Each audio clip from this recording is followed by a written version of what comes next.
નમસ્કાર, આપ જોઈ રહ્યા છો યુટીસી ન્યૂઝ। આજે વિશ્વ રેડિયો દિવસ। રેડિયોની જ્યારે વાત કરવામાં આવે તો આજના જમાનામાં જ્યારે આપણે ટીવી અને મોબાઈલનો વપરાશ વધુ કરીએ છીએ, પરંતુ રેડિયો એક એવી વસ્તુ છે જે આજે પણ તેનો ઉપયોગ આપણે એફએમના માધ્યમથી કરી લેતા હોઈએ છીએ। રેડિયો જે પહેલાં મનોરંજનનું અને સૂચનાનું સૌથી વધારે એક માધ્યમ હતું। 2010માં વિશ્વ રેડિયો દિવસ ઉજવવાનો પ્રસ્તાવ મૂકવામાં આવ્યો અને 2011થી જ 13 ફેબ્રુઆરીએ વિશ્વ રેડિયો દિવસ ઉજવવાની શરૂઆત થઈ ગઈ। ભારતમાં જો રેડિયોની વાત કરીએ તો હવા મહેલથી લઈને ફૌજી ભાઈઓનો કાર્યક્રમ એક એવો કાર્યક્રમ હતો કે લોકો રેડિયોની સામે ગોઠવાઈ જતા હતા। તે સમયે રેડિયોની વાત કરીએ અને આજે વડાપ્રધાન નરેન્દ્ર મોદી પણ મન કી બાત રેડિયોના માધ્યમથી જ કરતા હોય છે અને તેથી જ રેડિયો આજે ખૂબ મોટા લોકોની એક પસંદ બની ગયું છે। આપણી સાથે મહેન્દ્ર વ્યાસજી છે, જેઓ આકાશવાણીથી 32 વર્ષ સુધી જોડાયેલા રહ્યા અને તેઓ રેડિયોથી અને રેડિયોના ઇતિહાસથી ખૂબ જ જાણકારી રાખે છે। મહેન્દ્રજી, આપનું ખૂબ ખૂબ સ્વાગત છે યુટીસી ન્યૂઝમાં। મારો સૌથી પહેલા સવાલ કે આટલા વર્ષ તમે રેડિયોથી જોડાયેલા રહ્યા અને આજે જ્યારે વિશ્વ રેડિયો દિવસ જ્યારે ઉજવાઈ રહ્યો છે, કેવું લાગે છે? સૌથી પહેલાં તો જી, બહુ સરસ વાત છે। નમસ્કાર મનોજભાઈ, આપે પણ મને એક તક આપી। મારા રિટાયરમેન્ટ પછી એક ફરીથી આપની સાથે અત્યારે હું લાઈવ થઈ રહ્યો છું અને ઇન્ટરનેશનલ બ્રોડકાસ્ટિંગ ડે જે યુનેસ્કોએ નક્કી કર્યું એ પ્રમાણે આ વિશ્વ રેડિયો દિવસ ઉજવવામાં આવે છે દર 13મી ફેબ્રુઆરીએ અને એમાં દર વર્ષે નવી નવી થીમ પણ આપવામાં આવે છે। એટલે રેડિયો દિવસમાં મને બહુ જ આનંદ થાય છે, કારણ કે મેં પણ 32 વર્ષ સુધી આપણા આકાશવાણીમાં વિવિધ કેન્દ્રો પર મેં સેવા આપી છે। એટલે આપે એક તક આપી છે તો મને બહુ મજા આવશે આપની સાથે વાતચીત કરવાની। મહેન્દ્રજી, કોઈ એવી વાત જે તમે આજે યાદ કરવા માંગતા હોય? કેમ કે અમે તો જ્યારે રેડિયો સાંભળવાની શરૂઆત કરી હતી ત્યારે જે કાર્યક્રમો આવતા હતા, વિવિધ ભારતી છે કે પછી ફૌજી ભાઈઓ કા કાર્યક્રમ હોય કે હવા મહેલ હતું, તમારું ફેવરેટ કયું રેડિયોનું પ્રોગ્રામ હતો અને કેવી રીતે યાદ કરશો આજે? મનોજભાઈ, આપણે રેડિયોની વાત કરીએ તો બ્રિટિશ સામ્રાજ્ય હતું ત્યારથી બ્રિટિશ ઇન્ડિયામાં આપણે તો રેડિયોની શરૂઆત થયેલી 1923માં અને 1927માં આસપાસ જોઈએ તો પ્રિન્સલી સ્ટેટ જે અમુક રજવાડાઓ હતા એની પાસે ભારતભરમાં 4 કેન્દ્રો પ્રાઇવેટ ચેનલો હતી અને બ્રિટિશરોના અંડરમાં લાયસન્સ રાજથી જ એ રેડિયો સ્ટેશન શરૂ કરવામાં આવેલા। બાદમાં 1935માં આપણે બ્રિટિશ સરકારે ઓલ ઇન્ડિયા રેડિયો આપણે એક નેટવર્ક એમણે ઊભું કરેલું। 1956માં આકાશવાણી નામ આપવામાં આવ્યું, આઝાદી પછીની વાત છે 1948માં। અને 1948નો એક દિવસ એવો છે કે નેશનલ બ્રોડકાસ્ટિંગ ડે આપણો પણ છે ભારતનો। 12મી નવેમ્બરે રાષ્ટ્રપિતા મહાત્મા ગાંધીજીએ દિલ્હીના આકાશવાણી કેન્દ્રની મુલાકાત લીધી, ત્યારે એ દિવસને આપણે નેશનલ આપણો રેડિયો દિવસ તરીકે મનાવીએ છીએ। 12મી નવેમ્બરથી આપણે શરૂ કરેલું છે અને દર વર્ષે એ ઉજવાય છે। આ જો યુનેસ્કોની વાત કરીએ તો આ વર્ષની થીમ એમની એ છે કે ટુ એન્ટરટેઇન, ટુ એજ્યુકેટ અને ટુ ઇન્ફોર્મ। એટલે જે માહિતી પ્રસારણનું જે એનો મોટો છે કે લોકોને માહિતગાર કરવા, મનોરંજન આપવું અને સાથે સાથે એજ્યુકેટ કરવા, એ થીમ આ વર્ષે રાખવામાં આવી છે। અને ભારતમાં તો બહુજન હિતાય બહુજન સુખાય એ વર્ષોથી આપણો એક લોગો છે આકાશવાણીનો। એ હેતુથી જ, એટલે કે કલ્યાણ રાજ્ય, લોકોનું કલ્યાણ શેમાં સમાયેલું છે એ ધારણાથી જ ભારતની જે 22 કે 24 માન્ય ભાષાઓ છે એ ઉપરાંત 184 લોક બોલીઓ છે, એમાં પૂરેપૂરા ભારતની અંદર આ બધા પ્રસારણ થઈ રહ્યા છે। ભારતની 99% વસ્તીને રેડિયોએ આવરી લીધું છે। એમાં જો આપે હવા મહેલને સૈનિક ભાઈઓના કાર્યક્રમ જયમાલાની યાદ કર્યો, એ વિવિધ ભારતી ચેનલ છે જે 1956માં શરૂ કરવામાં આવી। એ એટલા માટે કે ભારતમાં એક પોતાની રાષ્ટ્રીય ભાષા હોવી જોઈએ। જવાહરલાલ નહેરુજીનો આ એક વિચાર હતો, એટલે પંડિત નરેન્દ્ર શર્માજીએ એમને આઈડિયા આપ્યો, એને એક ટાઇટલ આપ્યું કે વિવિધ ભારતી, કારણ કે ભારત છે વિવિધતાનો દેશ છે અને આટલી બધી ભાષાઓ લોકબોલીઓ બોલાતી હોય એટલે વિવિધ ભારતી ચેનલ 1955-56ની આસપાસ શરૂ કરવામાં આવી અને એમાં ધીમે ધીમે મનોરંજન પ્રોગ્રામ શરૂ કરવામાં આવ્યા। 1965 પછી ફિલ્મી ગીતો રેડિયો પર આવવાના શરૂ થયા। એ પહેલાં તો સુગમ સંગીત, ક્લાસિકલ મ્યુઝિક જ વાગતું હતું અને ખેતીવાડીના કાર્યક્રમો થતા। આપણા બરોડાની જો વાત કરીએ તો 1939માં આપણું diamond jubilee broadcasting service sir Sayajirao Gaikwad સાહેબે આ શરૂ કરાવ્યું આપણું બ્રોડકાસ્ટિંગ. અને નભોવાણી આપણું એક શીર્ષક હતું, આપણું ટાઇટલ હતું આકાશવાણીનું નભોવાણી. એ પ્રસારણ સાંજનું પ્રસારણ હતું અને અહીંયા કમાટી બાગમાં એટલે કે સયાજી બાગમાં જાહેરમાં રેડિયો સેટ રાખીને લોકોને એ માહિતી આપવામાં આવતી. એમાં એજ્યુકેશનના પ્રોગ્રામ અને કૃષિના કાર્યક્રમો આવતા. એટલે એ દિવસોને આપણે યાદ કરીએ કે નભોવાણી આપણે શરૂઆત થઈ બરોડામાં 1939માં. અને એ જે પ્રસારણ હતું એ ખરેખર જનજાગૃતિ માટેનું હતું. એટલે 4 જે પ્રિન્સલી સ્ટેટ હતા એમાં એક બરોડા પણ હતું, બરોડા સ્ટેટ, કે જેણે આ રેડિયોની શરૂઆત કરી. અને ભારતમાં તો પ્રસારણમાં જે આપણે વાત કરી કે જયમાલા અને હવામહેલ લોકોને ખાસ યાદગાર છે. વિવિધ ભારતીએ ધીમે ધીમે કોમર્શિયલ બ્રોડકાસ્ટિંગ સર્વિસ શરૂ થઈ અને એમાં વિજ્ઞાપન પ્રસારણ સેવા શરૂ થઈ. 1965થી બધું જાહેરાતો લેવાનું શરૂ થયું અને રેડિયોએ અર્નિંગ પણ શરૂ કરવું પડ્યું. કારણ કે સરકારે એમ કહ્યું કે ભાઈ તમે પોતાનું પણ તમારી બ્રેડનું અર્નિંગ તમારે કરવું પડશે. એટલે જેને વધારે વજન આપવામાં આવ્યું આ 2000ની સાલ પછી એ કોમર્શિયલાઇઝેશન વધારે થઈ ગયું. અને વિવિધ ભારતીની લગભગ 200 ચેનલો આખા ભારતમાં અત્યારે વાગે છે. FM ઉપર વિવિધ ભારતી બધે અવેલેબલ છે, મોબાઈલ ઉપર પણ FM પ્રોગ્રામ અવેલેબલ છે, પ્લસ ન્યૂઝ 24 અત્યારે મોબાઈલ ઉપર એપ ઉપર અવેલેબલ છે. અને ઓલ ઇન્ડિયા રેડિયોની વેબસાઇટ પણ છે જેના ઉપરથી આપ પ્રોગ્રામ પણ વિવિધ કેન્દ્રોના પણ પ્રોગ્રામ આપ ડાઉનલોડ કરીને સાંભળી શકો છો. મનોજભાઈ, બીજો કોઈ પ્રશ્ન આપનો હોય તો? સાહેબ, જે રીતે વાત કરીએ કે રેડિયોની જ્યારે વાત કરીએ તો એના એક કાર્યક્રમો એવા હતા કે જે યાદગાર થઈ ગયા છે. વાત ક્રિકેટની કરીએ તો ક્રિકેટની કોમેન્ટ્રી સાંભળવા માટે રેડિયોનું જે માધ્યમ હતું એવું લાગતું હતું કે જીવંત પ્રસારણ આપણાને દ્રશ્ય બતાવી રહ્યા હોય. તો એ કેવી રીતે થતું હતું અને એ વાતને યાદ કરી શકશો? રેડિયોની જે રનિંગ કોમેન્ટ્રી હતી, ખાસ કરીને ક્રિકેટ મેચમાં, તો રેડિયોનું એટલું આકર્ષણ હતું. અને ભારતમાં એક જ એવી ચેનલ જે આકાશવાણીની ચેનલ કહેવાય. એટલે મુખ્ય જે પ્રાઇમરી ચેનલો છે એ 1000 કિલોવોટની જે દિલ્હીથી પ્રસારણ અમારું હોય છે એવી આઈડેન્ટિફાઈડ લગભગ 80 ચેનલો છે કે જેમાં 1000 કિલોવોટના મોટા ટ્રાન્સમીટરો લાગેલા છે. એટલે રનિંગ કોમેન્ટ્રી જો નેશનલ હુકઅપ ઉપર હોય તો એ ભારતના આઈડેન્ટિફાઈડ બધા સ્ટેશનો એ રિલે કરે, જેમાં A ગ્રેડની ચેનલો હોય, B ગ્રેડ, એટલે એમાં અમદાવાદ, રાજકોટ, આ બધી જે આપણે ગુજરાતમાં વાત કરીએ તો એ મોટી ચેનલો છે જેના ઉપર આ બધા ક્રિકેટ કોમેન્ટ્રીના મેચીસનું આપણે પ્રસારણ કરતા. એ કોમેન્ટ્રી માટે સાહેબ કેટલા વખતથી અમારે ક્રિકેટ એસોસિએશન સાથે અમારે ટાઈઅપ કરવું પડતું હતું. એના ગ્રાઉન્ડ ઉપર જઈને અમારે મુલાકાત લેવી પડે. BSNL ટેલિફોન લાઇન અમારે પહેલેથી વ્યવસ્થિત ગોઠવવી પડે. 2 લાઇનોનું ટેલિફોન લાઇનનું અમે બુકિંગ કરતા. અમારા સ્ટુડિયો સુધી એક લાઇન આવે, ગ્રાઉન્ડથી સ્ટુડિયો સુધી આવે, અને સ્ટુડિયોથી દિલ્હી સુધીનું અમારે કેબલ અમે BSNL સાથે ટાઈઅપ કરતા. અને કોમેન્ટેટર્સ પણ નક્કી કરવામાં આવે. એ ભારત સરકારનું જે અમારું જે રેડિયોનું સ્પોર્ટ્સ સેલ છે અમારું, ત્યાંથી કોમેન્ટેટરના નામ નક્કી થાય. જેમ કે સુશીલ દોશી છે, તલાટી છે, કે સરૈયા સાહેબ છે. આ બધા નામ અમુકના પૂરા નામ નથી જાણતો, પણ એ બધાના જે શેતલવાડ સાહેબ છે, એ સુશીલ દોશી, અને ઘણા બધા આ અત્યારે નામ મને ઘણા ભૂલાઈ ગયા છે. પણ એ બધા કોમેન્ટેટર્સને એ ત્યાં અમારે હિન્દી અને અંગ્રેજી પેનલમાંથી કોમેન્ટેટર સિલેક્ટ કરવામાં આવે. એ લોકોના નામ અમને સજેસ્ટ કરવામાં આવે. એ લોકોનું આગમન થાય, ગ્રાઉન્ડ ઉપર આવે. તે ગ્રાઉન્ડ ઉપર અમારે સવારથી એક તો ટેલિફોન લાઇન ચેકઅપ કરવાની હોય, અમારે એન્જિનિયરિંગ સ્ટાફ ભેગો હોય, ટેકનિકલ સ્ટાફ ભેગો હોય, એ લોકો ચેક કરે. અને એ સાથે આ કોમેન્ટેટર્સ આવે એનું પણ અમારે એની આગતા સ્વાગતા, અને પ્લસ જે બધી ટીમ હોય ક્રિકેટ ટીમ, એ લોકોના બધા સ્પોર્ટ્સ જે ખેલાડીઓ હોય એનો પરિચય પણ અમારા કોમેન્ટેટર મેળવતા હોય. પર્સનલી લોકો એના ટચમાં હોય એટલે એનું બ્રીફિંગ પણ વચ્ચે વચ્ચે જ્યારે ઇન્ટરવલ પડે ત્યારે એમને ઇન્ટરવ્યૂ પણ પ્રસારણ થાય. અને આ બધો લાવો અમને ખૂબ જ મળ્યો છે. અને એ રીતે જોઈએ તો ક્રિકેટ કોમેન્ટ્રી લોકોને સાંભળવી બહુ જ રસપ્રદ થાય, પણ એની પાછળનું જે કાર્યાન્વયન છે ને, જે એને અમલમાં મૂકવાની જે વાત છે ને, એ બહુ કઠિન હોય છે. પણ લોકો સુધી સરળતાથી એ અમે પ્રસારણ સાંજના 5 વાગ્યા સુધી કે જ્યાં સુધી મેચ પૂરો થાય ત્યાં સુધી અમારું પ્રસારણ ચાલુ રહીએ. વચ્ચે વચ્ચે કોમેન્ટેટર એના બીજા ક્રિકેટરોના કે એના ઇન્ટરવ્યૂ લેતા જાય.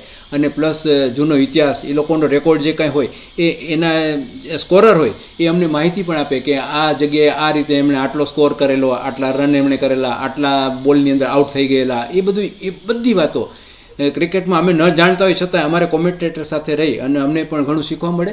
અને એવું પ્રસારણ અમે ખૂબ જ ભાગ લીધેલો છે. આ તો ખાલી રનિંગ કોમેન્ટ્રીની વાત થઈ, પણ આવી એશિયન ગેમ્સની પણ શરૂઆત થઈ 1984માં. ત્યારે પણ ભારતમાં નેશનલ હુકઅપ ઉપર બધી ભાષાઓમાં પ્રસારણ થયેલું.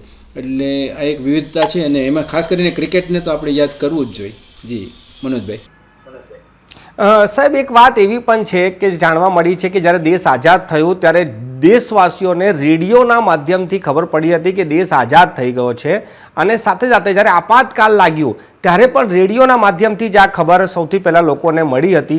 તો આ જે બે ઐતિહાસિક ઘડી દેશ આઝાદ થવું ને આપાતકાળ લાગવું એ પણ રેડિયો એનો ગવાહ રહ્યો છે. તો આને કઈ રીતે જુઓ છો? જે ઇઝી એક્સેસેબલ જે માધ્યમ હતું એ રેડિયો જ હતું. કારણ કે ભારતની પ્રજા 1984માં આપણે ટીવીનું નેટવર્કનો વ્યાપ વધ્યો એશિયન ગેમ્સથી, અને ત્યારે કલર બ્રોડકાસ્ટિંગ શરૂ થયું, કલર ટીવીનું. અને 1955માં ટીવી તો ભારતમાં આવી ગયું હતું બ્લેક એન્ડ વ્હાઇટમાં, પણ લોકો સુધી એ ટીવીનું માધ્યમ પહોંચેલું નહોતું. ત્યારે દેશ આઝાદ થયો ત્યારે 15મી ઓગસ્ટનું જવાહરલાલ નહેરુજીનું પ્રસારણ રાત્રિનું, એ આઝાદીનું પણ પ્રસારણ રેડિયો પરથી લાઈવ કરવામાં આવેલું સંસદ ભવનથી.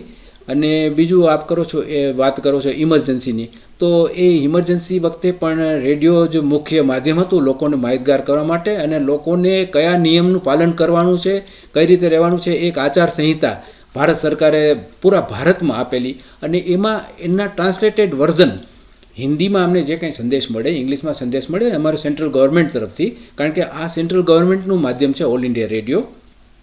એટલે જે માહિતી ભારત સરકાર અમને આપે એ અમારે અમારી રીતે ટ્રાન્સલેટ કરીને લોકબોલીમાં કે માન્ય ભાષામાં જે તે સ્ટેટના હુકમ પ્રમાણે એ ભાષામાં લોકોને માહિતગાર કરવાનું અમારી જવાબદારીમાં આવેલું.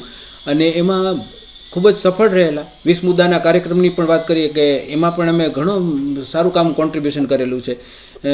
પબ્લિક ડિસ્ટ્રીબ્યુશન સિસ્ટમ કે પીડીએસની પણ વાત નરસિંહ રાવ ગવર્મેન્ટ વખતે પણ અમારે એ પ્રસારણ કરવા પડતા હતા, લોકોને માહિતગાર કરવા પડતા હતા કે કેટલું અનાજ તમને મળશે, રેશનિંગ કાર્ડમાં કેટલું અનાજ મળશે, કેટલું કેરોસીન મળશે, કેટલી ખાંડ મળશે.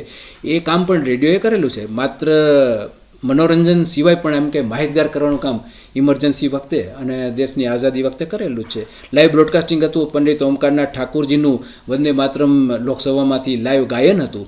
એ ઠાકુર સાહેબનું જે પ્રસારણ લાઈવ પૂરા ભારતમાં, પૂરા વર્લ્ડમાં લોકોએ સાંભળેલું. સાહેબ જે રીતે વાત કરીએ કે જ્યારે અવકાશ યાત્રી રાકેશ શર્મા અવકાશમાં ગયા હતા તે સમયે પણ ઇન્દિરા ગાંધીએ તેમને રેડિયોથી સંબોધન કર્યું હતું, ને આજે વડાપ્રધાન નરેન્દ્ર મોદી મન કી બાત જ્યારે કરે છે તો એ પણ રેડિયોના માધ્યમથી કરે છે. તો આ જે ઘટનાઓ છે તેને કઈ રીતે જુઓ છો? એ જબરદસ્ત એચિવમેન્ટ છે સાહેબ, કે મન કી બાતની ઇમ્પેક્ટ તો સાહેબ એટલી બધી છે કે પ્રધાનમંત્રી શ્રી લોકોના પત્રો પણ આવકારે છે, અને એ લેટરને પણ સ્ક્રુટિનાઇઝ કરીને અમારા આકાશવાણીના દિલ્હી કેન્દ્રને મોકલવા પડે છે. પૂરા ભારતમાંથી દરેક સ્ટેટમાંથી એ જે તે ભાષામાં હોય એનો તર્જુમો કરીને દિલ્હી અમારા મુખ્ય કાર્યાલયમાં મોકલવામાં આવે છે. અને મોદી સાહેબના પીએમઓ ઓફિસ સુધી એ લેટર્સ પણ જતા હોય છે. અને અમુક એક્સ્ટ્રા ઓર્ડિનરી એવી વ્યક્તિ પણ હોય કે જેના વિશે મોદી સાહેબ એમ કહે કે મારે આની સાથે લાઈવ અત્યારે ડિસ્કસ કરવું છે, તો જે તે વ્યક્તિને સ્ટુડિયોમાં હાજર રાખી એ વ્યક્તિનો ઇન્ટરવ્યૂ પણ મન કી બાતમાં મોદી સાહેબ એમની સાથે પણ ચર્ચા કરીને એ પ્રસારણ અમે કરીએ છીએ. એટલે મન કી બાતમાં તો બહુ મોટી સિદ્ધિ રેડિયોને મળેલી જ છે. અને વિવિધ માધ્યમોથી અને મોબાઈલ એપ ઉપર પણ રેડિયો અવેલેબલ છે મન કી બાતની રીતે. અને રાકેશ શર્માજીની જો વાત કરીએ તો વોઇસ ઓફ અમેરિકા, ત્યારે આપણે ભારત સરકારે અન્ય દેશો સાથે પણ આપણા સાંસ્કૃતિક આપલેના કરાર થયેલા હતા. એમાં વોઇસ ઓફ અમેરિકા તરફથી આપણને એના એટલે હું એડવિન એલ્ડ્રિંગ, નીલ આર્મસ્ટ્રોંગના રેકોર્ડિંગ પણ આપણી પાસે રેડિયોના મળેલા, ત્યારે પણ આપણે પ્રસારણ કરેલું. અને રાકેશ શર્માજીની સાથે ઇન્દિરા ગાંધીજીએ જે વાત કરેલી કે ત્યાંથી ભારત દેશ કેવો લાગે છે, તો સારે જહાં સે અચ્છા હિન્દુસ્તાન હમારા, રાકેશ શર્માએ જવાબ આપેલો, એનું પણ અમે લાઈવ બ્રોડકાસ્ટિંગ રેડિયોએ કરેલું છે. એટલે વાત તો એ ઇતિહાસની આપણે અત્યારે સરસ આપણે એને યાદ કરી શકીએ. સાહેબ જે આજકાલ ખૂબ જ ટેકનોલોજીનો જમાનો આવી ગયો છે, બધાના હાથમાં મોબાઈલ છે અને કોમ્પ્યુટર છે, તેમાં પણ રેડિયો લોકોની પસંદ આજે પણ બની રહ્યું છે. તેનું એક કારણ તમે શું જુઓ છો? એમાં એક વાત એ છે કે રેડિયો પાસે એટલો મોટો સંગીતનો ખજાનો છે અને એટલા રેફરન્સીસ છે, કારણ કે અનુભવી સ્ટાફ છે, બહોળો સ્ટાફ છે, અને રેડિયોનું જે નેટવર્ક છે એ આખા ભારતને 99% પ્રજાને આવરી લે છે. ભલે પ્રાઇવેટ FM ચેનલો છે એ પોતાની રીતે કામ કરે છે, પણ રેડિયો પાસે ત્રિસ્તરીય કાર્યક્રમ છે. મીડિયમ વેવમાં પ્રસારણ છે, શોર્ટ વેવમાં પ્રસારણ છે, FMમાં અમારા પ્રસારણ છે, લોકલ રેડિયો સ્ટેશન્સ છે અને કોમ્યુનિટી રેડિયો સ્ટેશન્સ પણ છે. એટલે 4-5 લેયરની અંદર આકાશવાણીનું એક માળખું ગોઠવાયેલું છે. અને રેડિયો પાસે જેટલો ખજાનો છે કે એ રેકોર્ડિંગ જો સાહેબ આપણે વગાડીએ તો વર્ષોના વર્ષો નીકળી જાય, વિધાઉટ એનાઉન્સમેન્ટ પણ આપ વગાડો ને તો એટલી બધી ટેપની લાઇબ્રેરીઓ ભરેલી છે ભરપૂર માત્રામાં. એટલું અને અમે એટલા અપડેટ રહીએ છીએ. માની લો કે નવા કોઈ પણ પિક્ચર રિલીઝ થાય છે તો એની રેકોર્ડ અમે તાત્કાલિક ખરીદ કરી લઈએ છીએ. અને વિવિધ ભારતી અત્યારે ઓલ ઓવર ઇન્ડિયામાં વિવિધ ભારતી ચેનલ એવી છે કે એમાં અમારું બોમ્બેમાં હેડક્વાર્ટર છે અને ત્યાં બધી ગ્રામોફોન કંપનીની રેકોર્ડ્સ ઓલરેડી અમારી પાસે આવી જતી હોય છે અને દરેક સ્ટેશન ઉપરથી લોકોની ફરમાઈશ આવે ત્યારે અમે ફરમાઈશ પણ પૂરી કરી શકીએ છીએ. જે પ્રાઇવેટ FM ચેનલ પાસે તાત્કાલિક એ મટીરિયલ નથી પહોંચતું, જે રેડિયો પાસે એટલે કે ઓલ ઇન્ડિયા રેડિયો વિવિધ ભારતી પાસે તાત્કાલિક એ ગ્રામોફોન ડિસ્ક પહોંચી જાય છે, કારણ કે સ્ક્રીનિંગ કરવાનો પણ અધિકાર રેડિયોને મળેલો છે. અમારી પાસે જે ગીતો આવે છે એ ગીતોને એપ્રુવડ નોટ એપ્રુવડ કરવાની પણ એક કમિટી જે ભારત સરકારે નક્કી કરી છે એ અમારી પાસે રાઇટ્સ છે. એટલે અમારી પાસે તાત્કાલિક નવું મટીરિયલ આવી જ જાય છે. એટલે અમે એટલા જ અપડેટ રહીએ છીએ ને એટલું જ અમારી પાસે પ્રાચીન સંગ્રહ પણ છે. 1937થી આલમ આરાથી શરૂ કરીને અત્યારની તમે લેટેસ્ટ કોઈ પણ ફિલ્મનું નામ આપો, ઇવન બીથોવનના મ્યુઝિક છે, માઇકલ જેક્સનના મ્યુઝિક છે અમારી પાસે, વર્લ્ડના બધા રેકોર્ડિંગ છે અમારી પાસે. એટલે ખજાનો તો ભરપૂર છે, એનો ઉપયોગ કઈ રીતે થાય છે એ પણ પ્રોપર એક મેનેજમેન્ટ છે અને રેડિયો પાસે સક્ષમ એટલું યુનિટ છે કે એની પાસે તૈયારી છે. એટલે લોકો સુધી અમે લોકભોગી અત્યારે પણ બની રહ્યા છીએ. સાહેબ, આખરી સવાલ છે કે જે રીતે તમે રેડિયોની વાત કરી, પણ એક સમય એવો પણ હતો કે જ્યાં રેડિયો માટે લાયસન્સ લેવું પડતું હતું, તો એ સમય શું હતો અને એને કઈ રીતે જુઓ છો? એટલે એ લાયસન્સ પ્રથા હતી ત્યારે 20 રૂપિયા 40 રૂપિયાની એવી લાયસન્સ ફી ઇમ્પેક્ટ એ લોકોએ ગવર્મેન્ટે ઊભી કરેલી. એટલે એ બ્રિટિશ રાજથી જ ચાલ્યું આવતું હતું, કારણ કે ગવર્મેન્ટને થોડા ઘણા જે ખર્ચા મેન્ટેનન્સના ખર્ચા કાઢવાના, કારણ કે રેડિયો હંમેશા એક ઓમ જોવા જાય તો એક સફેદ હાથી છે કે એને તમારે જાળવવો બહુ અઘરો છે. એટલે રેડિયો છે એ એક સૂતેલો રાક્ષસ છે, એને તમારે રોજ કંઈક ઓરવું પડે. એટલે મટીરિયલ અંદર તમે નાખતા રહ્યો ને નવું તમે પ્રસારણ કરતા રહ્યો. પણ રેડિયો પાસે આવકના સાધનો બહુ જ ઓછા હતા. સરકારી ગ્રાન્ટ ઉપર રેડિયો ચાલતો હોય તો મેન્ટેનન્સ કરવા માટે થોડું ઘણું એના જે એસ્ટાબ્લિશમેન્ટ માટે એને જમીનની ખરીદી, ટાવરો ઊભા કરવા, ખર્ચા કરવા, તો આ લાયસન્સ ફીમાં કંઈ એટલો તો એ ખર્ચો ન જ નીકળે. પણ ફૂલની ને ફૂલની પાંખડી એ રીતે ગવર્મેન્ટે એક આવી રીતે ઇમ્પોઝ કરેલી લાયસન્સ ફી, એ ઘણા સમય સુધી ચાલુ રહેલી. અને લાયસન્સ આપણે ઘરમાં રેડિયોના રાખવા પડતા. પણ ધીમે ધીમે જ્યારે નવો યુગ આવી ગયો, વાલવાળા રેડિયોમાંથી ટ્રાન્ઝિસ્ટરમાં આવી ગયા, બધું મૂવમેન્ટ શરૂ થઈ ગઈ સાહેબ. એટલે તમે વોચડોગ તમે કેટલા રાખશો કે કઈ જગ્યાએ કયો રેડિયો વાગે છે? એટલે એ લાયસન્સ પ્રથા ધીમે ધીમે નીકળતી ગઈ, કારણ કે ગવર્મેન્ટને આઉટ ઓફ કંટ્રોલ, કારણ કે યુનિટ વધતા ગયા રેડિયોના. પહેલાં તો અમુક સીમિત જગ્યાએ, જેમ કે પંચાયતી રાજમાં પંચાયતની જગ્યાએ જ એક રેડિયો રાખેલો હોય ને લોકો ત્યાં જઈને સાંભળતા હોય. પણ પછી તો ધીમે ધીમે રેડિયો પહેલાં લક્ઝરી આઇટમ હતી, એ લક્ઝરીમાંથી એક કોમન આઇટમ થઈ ગઈ. એટલે લાયસન્સ રાજ રદ થઈ ગયું અને ખર્ચા નીકળવાની એક સિસ્ટમ થોડીક નીકળી ગઈ. ને ગવર્મેન્ટની ગ્રાન્ટ ઇન એઇડ ઉપર અમારું અત્યાર સુધી ચાલતું હતું. પછી વિજ્ઞાપન પ્રસારણ સેવા આવી, જેને કારણે કોમર્શિયલાઇઝેશન થવાથી એમાં અમને ઘણી આવક થવા માંડી. એમાં વડોદરા કેન્દ્ર આકાશવાણીનું છે એ આખા ગુજરાતમાં રેવન્યુ અર્નિંગમાં ફર્સ્ટ જ આવ્યું છે. વર્ષે 60 થી 70 લાખની આવક ઊભી કરીને વડોદરા રેડિયોએ ભારત સરકારને ઘણું કોમર્શિયલ અર્નિંગ કરી આપેલું છે. એવી ઘણી બધી ચેનલો છે પૂરા ભારતમાં. એટલે લાયસન્સ રાજ ગયું અને કોમર્શિયલ બ્રોડકાસ્ટિંગ શરૂ થયું. એટલે ખર્ચા કાઢવા માટે કંઈક તો ગવર્મેન્ટે સાધનો ઊભા કરવા પડે છે, પણ પ્રકાર બદલાઈ જાય. સાહેબ, ખૂબ ખૂબ આભાર અમારી સાથે ચર્ચા કરવા માટે. આજે વિશ્વ રેડિયો દિવસ પર આપને પણ ખૂબ ખૂબ શુભકામનાઓ અને તમે જે સુંદર માહિતી આપી છે. આશા રાખીએ છીએ કે અમારા તમામ જે દર્શકો છે તેમને રેડિયોથી લગતી આ માહિતી ખૂબ જ પસંદ આવશે. આપ તમામ લોકોને આ કાર્યક્રમ કેવો લાગ્યો આપ કોમેન્ટ બોક્સમાં કોમેન્ટ જરૂરથી કરશો. અમારી ચેનલને લાઈક કરો અને સબસ્ક્રાઈબ પણ કરો.